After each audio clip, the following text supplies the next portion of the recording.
बाक्सानि मसलपुराव जौगा थाखोनि पिट आरो पिडारनि सोमोन्दै सांग्रांथि मावसुमा मेल आरो होरोंथाय हाबाफारि खुंदों।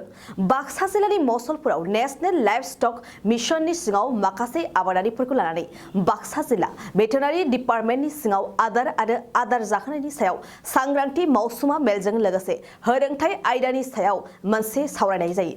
बे हाबाफारियावनो जिल्ला भेटेनारि मावख'गिरि ब्रिगु भास्कर नाथआ बाहागो लानानै आबादारिफोरनो माबोरै मोसौ बोरमाफोरखौ जोथोन लानांगौ बेफोरनि सायाव गुवारै फोरमायना होयो। बे होरोंथाय हाबाफारियाव गासै 50 आबादारिफोरा बाहागो लादोंमोन। আজি नेशनल लाइभस्टक मिशन आन्डाৰত আমাৰ বাক্সা জিলা পশুপালন আৰু পশু চিকিৎসা বিভাগৰ পৰা এখন কৰ্মশালা আয়োজন কৰা হৈছে। এই কৰ্মশালাত আমাৰ 50 জন মানে ট্ৰেইনিং দি থকা হৈছে আৰু ইয়াত মুখ্য উদ্দেশ্য হৈছে ফিড এণ্ড ফডাৰ, অৰ্থাৎ ফিড এণ্ড ফডাৰ মানে গৰুক গৰু ছাগলীক কেনেকৈ দানা খুৱাব লাগে, কেনেকৈ তাৰ উৎপাদনটো বঢ়াব পাৰি আৰু তাৰ লগে লগে আমাৰ ফডাৰ কাল্টিভেশ্যন অৰ্থাৎ ঘাঁহ উৎপাদন কৰি, আৰু ঘাঁহ এটা ডাঙৰ চ'ৰ্চ আমাৰ লাইভষ্টকৰ কাৰণে, এটা ডাঙৰ চ'ৰ্চ খাদ্যৰ।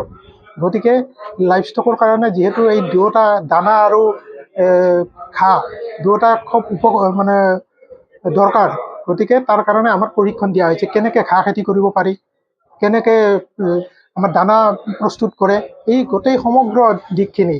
আমাৰ মেইন উদ্দেশ্য হৈছে প্ৰডাক্টিভিটি। আমাৰ ক্ষুদ্ৰ খেতিয়ক, আমাৰ যিবিলাক উঠি অহা ডেকা ল'ৰা তেওঁলোকে ফাৰ্মিং কৰিছে, তেওঁলোকৰ যাতে এই উৎপাদন গৰু বা ছাগলীৰ যিটো উৎপাদনটো যাতে বঢ়াব পাৰে, তাৰ কাৰণে আমাৰ এই ট্ৰেইনিংটোৰ আয়োজন কৰা হৈছে। এই অনুষ্ঠানটো আজি 50 জন ট্ৰেইনিং। गय गायग्रा आबादारिफोरनि थाखाय मोनसे मोजां खौरां। थापा नार्सारियाव मोननो हागोन जाखांफु लाइमोनफोरजों बानायजानाय हाजो आरो हायेनावबो गायजानाय अर्गेनिक गय फुलि। थापा नार्सारियाव अर्गेनिक आदबजों बानायजानाय मोजाङैनो खिलिखांनाय गासै 20,000सो गेरेमसा गय फुलिफोर दं। बारा नङा, फांसेयाव 60 रां होनानैनो नोंथांमोना गय फुलिखौ बायना लांनो हागोन। बुरजा लाङोब्ला खमायनायनि सुबिदाबो मोननो हागोन। थापा नार्सारिनि गुबै थङा क'क्राझार सहरनि सानजा फारसे थानाय बावखुंग्रि हाजोजों नांजाबनाय हरिनागुरि गामि हाथाइनि साखाथियाव।